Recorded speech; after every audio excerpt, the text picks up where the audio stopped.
ഞാനെന്നുള്ളത് പുങ്ങഞ്ചാല കേട്ടോ. നമ്മുടെ പുതിയ തലമുറയ്ക്ക് അന്യമായ ഒരു തൊഴിൽ നിങ്ങൾക്ക് കാണിച്ചു തരാൻ വേണ്ടി കേട്ടോ ഞാനിവിടെ എത്തിയിരിക്കുന്നത്. പണ്ട് കാലത്ത് ധാരാളമായി കണ്ടുവന്നിരുന്ന ഒരു തൊഴിലാണ് മരമുറിച്ച. ഇന്ന് അപ്രത്യക്ഷമായ ഈ തൊഴിൽ പണ്ട് ചെയ്തവർ നമുക്ക് വേണ്ടി ഒന്നുകൂടി ചെയ്ത് കാണിക്കുകയും അവരുടെ അനുഭവങ്ങൾ പങ്കുവയ്ക്കുകയും ചെയ്യുന്നു. എല്ലാവർക്കും നമസ്കാരം. നമ്മൾ ഈ പുങ്ങഞ്ചാലിൽ വെച്ചിട്ട് ഈ പണ്ട് നടന്നുകൊണ്ടിരുന്നൊരു സംഭവമാണ് ഈ ഈർച്ചപ്പണി, മരം അറുക്കുന്ന ഒരു സംഭവമാണ്. അപ്പോൾ ഇപ്പോൾ ഒരു 10-20 വർഷമായി നമുക്ക് ഈ നാട്ടിലൊന്നും കാണാത്തൊരു സംഭവമാണ് ഇത്. അപ്പോൾ അത് നമ്മളെ കുട്ടികൾ, ചെറിയ കുട്ടികളൊന്നും ഇതുവരെ കാണാത്തതാണ്. ഇനി ജീവിതത്തിൽ അവർക്കൊന്നും ഇത് കാണാനും സാധിക്കില്ല. നമുക്കറിയാം, ഇപ്പം മരം മുറിച്ച് കഴിഞ്ഞാൽ മില്ലിൽ കൊണ്ടുപോയിട്ടാണ് മരം അറുത്ത് കൊണ്ടുവരുന്നത്. മുമ്പ് അങ്ങനെയല്ല. മുമ്പ് നമ്മളെ നാട്ടിൽ തന്നെ ആൾക്കാർ ഇതുപോലെ തണ്ടും ഒക്കെ ഇട്ട് അങ്ങനെ മരം അറുത്തിട്ടാണ് ഓരോന്നും ഉണ്ടാക്കിയിട്ടുള്ളത്. ഇപ്പോൾ നാട്ടക്കല്ല് സ്കൂളിൻ്റെ മരമെല്ലാം അറുത്തത് കണ്ണേട്ടനാണെന്ന് പറഞ്ഞിട്ടുണ്ട്. അതുപോലെ തന്നെ നമ്മളെ കരുട്ടിയാലിലെ അപ്പുവേട്ടൻ ഒരു 6 ഉറുപ്പിക, ഒരു തെച്ചിന് 6 ഉറുപ്പിക കൂലിയുള്ള സമയത്ത് പണിയെടുത്ത ആളാണ്. അപ്പോൾ ഇപ്രാവശ്യം ഈ ഓണത്തിനോടനുബന്ധിച്ച് നമ്മളിത് കാണാത്ത നമ്മുടെ കുട്ടികൾക്കും നാട്ടുകാർക്കും എല്ലാം കാണിക്കാൻ വേണ്ടിയിട്ടാണ് ഈ ഒരു സംഭവം ഇവിടെ പുനരാവിഷ്കരിച്ചത്. നമ്മളെ വിജയേട്ടനും അതുപോലെ തന്നെ അരവിന്ദേട്ടനും തന്നെയാണ് അതിന് നേതൃത്വം നൽകിയിട്ട് ഈ പരിപാടി നടത്തുന്നത്. പഴയകാല ഇതിൻ്റെ ആൾക്കാരായിട്ടുള്ള നമ്മളെ ഒരുപാട് ആൾക്കാർ, ഇപ്പം മരിച്ചുപോയ ഇന്നപ്പേട്ടൻ, മരിച്ചുപോയ നാരായണൻ, അങ്ങനെ ഒരുപാട് പഴയ ആളുകൾ ഈ തൊഴിൽ ചെയ്ത് ജീവിച്ച ആളുകളുണ്ടായിരുന്നു. അതുപോലെ ഇപ്പോഴും നിലവിൽ കടാങ്കോടൻ തമ്മേട്ടനെ പോലെയുള്ള, കുക്കുച്ചേട്ടനെ പോലെയുള്ള കുറേ ആളുകൾ ഈ തൊഴിൽ ചെയ്ത് നിർത്തിയ ആളുകളുണ്ട്. നമ്മളെ കണ്ണേട്ടനാണ് ഈ പരിപാടിയുടെ ഉദ്ഘാടനം ചെയ്യുന്നത്. ഏകദേശം ഒരു 4 മണി 5 മണിക്ക് നമ്മളിത് അവസാനിപ്പിക്കും. കുറേ ആളുകളൊക്കെ ആ സമയമാകുമ്പോഴത്തേനും ഇവിടെ എത്തിച്ചേരും. എന്തായാലും ഇപ്പോൾ ഈ തുടക്കത്തിൽ വന്ന മുഴുവൻ ആളുകളെയും ആത്മാർത്ഥമായിട്ട് സ്വാഗതം ചെയ്തുകൊണ്ട് നമുക്ക് വേറെ ചടങ്ങുകളൊന്നുമില്ല. ഇതിനൊരു ഉദ്ഘാടനം എന്നുള്ള രീതിയിൽ 2 വാക്ക് കണ്ണേട്ടൻ ഇവിടെ സംസാരിക്കും. കർണാടകയിലെ സ്കൂളിൻ്റെ മറവല്ല ഞാനാണ് നടത്തുന്നത്. കോട്ടഞ്ചേരിയാണ്. 2-3 ആൾക്കാർ രാമന്തളിക്കാർ വന്നിട്ട് അവരൊന്നിച്ച് ഒരു കൊല്ലം പണിയെടുത്തത്. മൂപ്പറും നാട്ടക്കല്ലെ കോമൻ മൂപ്പറും നാളും ഇങ്ങനെ പായിട്ട് അടുത്ത് കിടന്നിന്. വീട്ടിലേക്കില്ല മരം, പിന്നെ കരിന്തോളത്തേക്കില്ല മരം. അപ്പോൾ ഞാൻ അപ്പോഴാണ് അങ്ങനെ 2 ആൾ ഒന്നിച്ച് പണിയെടുത്തതാണ്. പിന്നെ കാളശ്ശേരി എസ്റ്റേറ്റിൽ പണിയെടുത്തിന്, വരക്കാട്ട്, നടക്കലക്കാട്, ഇളേരി. പിന്നെ ഞാൻ പണിയെടുക്കാൻ ഇപ്പോൾ ഓർമ്മയില്ല, പറയാൻ ഓർമ്മയില്ല, ഒന്നും ആകുന്നില്ല. ഞാനൊരു 70 തൊട്ട് ഈ പണിയെടുക്കുന്നതാണ്. നാട്ടിൽ നിർത്തേണ്ടത് അന്ന് 6 രൂപ ഒരു ദിവസം കൂലിക്ക് എടുത്തതാണ്. രാഷ്ട്രം നിർത്തുമ്പോൾ 1000 രൂപയോളം കൂലിയായി.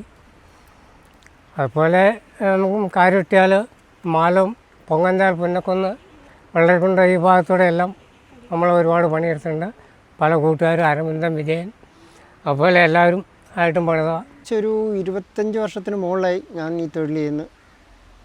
ഇപ്പോൾ പിന്നെ മില്ലൊക്കെ ആയതിന് ശേഷം നമ്മൾ ഈ തൊഴിൽ ചെയ്യുന്നില്ല. ഇത് കുട്ടികൾക്ക് കാണിച്ചു കൊടുക്കാൻ വേണ്ടിയിട്ട് ഇപ്പോൾ ഇങ്ങനെയൊരു സംഭവം കനകൻ വാളുണ്ട്. ഞാനത് പുരാവസ്ഥയായിട്ട് സൂക്ഷിച്ച് വെച്ചേക്കാണ്. എല്ലാവിധ വാളുണ്ട്. ഇത്തരം ഈർച്ചവാൾ 2 വാൾ, മറ്റേ വട്ടവാളുണ്ട്, കൈവാളുണ്ട്. വാളുകൾ ഒരു 3-4 സൈസ് വാളുകൾ വീട്ടിലുണ്ട്. കണ്ണേട്ടൻ ഞാൻ കൂടെ ദീർഘകാലം പണിയെടുത്തു. അതേപോലെ തന്നെ വിജയേട്ടനുമായിട്ടും അതിനൊപ്പം എടുത്തിട്ടുണ്ട്, അപ്പുച്ചേട്ടനുമായിട്ടും എടുത്തിട്ടുണ്ട്. പറയാം, ഇതെൻ്റെ മകളാണ്. ഇവിടെ കുമ്പളയിൽ FSTCയിൽ ജോലി ചെയ്യുന്നു നേഴ്സായിട്ട്. ഇത് ഇവളുടെ നാത്തൂനാണ്, നമ്മുടെ അടുത്ത് തന്നെയുള്ളതാണ്. ഇവർക്ക് ഇത് കാണാൻ വേണ്ടി വന്നാൽ ഇവർക്കിതൊന്നും അറിയത്തില്ല, എന്താ സംഭവം എന്നറിയത്തില്ല. ഞങ്ങൾ അടിച്ചു വെച്ചേക്കുന്ന നൂല് വഴിയൊക്കെ അറുത്തെടുക്കുക എന്ന് പറഞ്ഞാൽ ഇച്ചിരി വിഷമമാണ്. അതുമാതിരി വാള് കൈകാര്യം ചെയ്യുന്നത്, വാള് രാകുന്നത്, അതൊക്കെ എല്ലാവർക്കും ഒന്നും വശമല്ല. പരിപാടി സംഘടിപ്പിച്ച കനകനെ എത്ര പറഞ്ഞാലും മതി വരികയല്ല. എന്ന് വെച്ചാൽ പൂർത്തി പറയാതിരിക്കാൻ പറ്റിയല്ല. വേറെ ആൾ കണ്ടുപിടിച്ചില്ല. നമ്മളൊക്കെ ഒരുപാട് കഷ്ടപ്പെട്ടിട്ടുണ്ട്. അപ്പോൾ പുഞ്ച വരെ പോയി തടി അറുത്തിട്ടുണ്ട്. നടന്നു പോയിട്ട് അരവന്നം പറഞ്ഞതുപോലെ.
ശേലം വന്നോ?